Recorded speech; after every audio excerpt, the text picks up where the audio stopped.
Hi, I'm Rich Garling, one of the hosts for Democratic Defenders. Our goal in these podcasts is to help you to understand what is really going on with our government and to try to make sense of it all so that you can respond and hopefully make it run like it should. Now, Illinois is changing quietly but profoundly. Across the northern part of the state, enormous data centers are rising.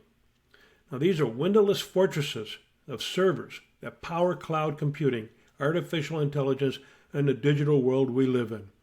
Google, Meta, Microsoft, Apple, yep, they're all here.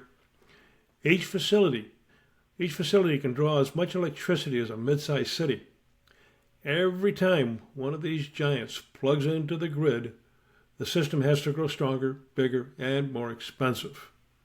And here's the part most people don't realize. Under current Illinois law, you are helping pay for those grid upgrades. That's right. The data centers pay for the equipment on their own property. They're paying for things like the transformers, the switch gears, the direct line that connects them to the grid. But the expensive stuff, the new substations, the upgraded power lines, the transmission reinforcements, all that gets billed to all of us through our electric rates. That's because Illinois treats those upgrades as system improvements. ComEd could spread the costs across every customer.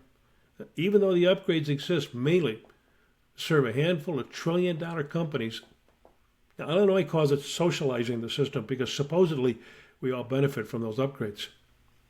Funny how that works. Other states have adopted a simple principle: growth pays for growth. If your company project triggers new grid costs, you pay for them.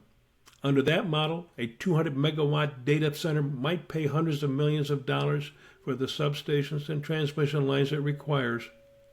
But in Illinois, that same company pays a fraction of that, and the rest of it lands on our bills. Now, the Illinois Commerce Commission has started to ask hard questions. Back in March, regulators opened an investigation into how to protect consumers from these costs. They're exploring whether data centers should shoulder more of the burden or whether the current system still makes sense. This isn't about being anti-tech, not at all. I want to have access to the world's library through the internet just like anyone else does. It's about fairness. It's about whether ordinary families should subsidize the infrastructure needs of the world's richest corporations. Now, Illinois can still welcome innovation and investment, but it shouldn't do it by quietly shifting billions in grid costs onto ratepayers.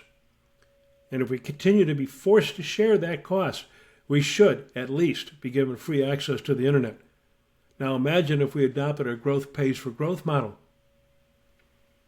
Data centers would pay for the substations and transmission lines they trigger. Residential bills would rise far less, or not at all. ComEd would still earn its regulated return, and Illinois would still be a hub for technology. Just one that plays fair. So the next time you see a new data center rising on the horizon, remember, it's not just a building. It's a mirror, and it's reflecting who we decide should pay for the future we're building. So stay steady, stay curious, keep asking who really pays for progress. Thank you much. Have a good day.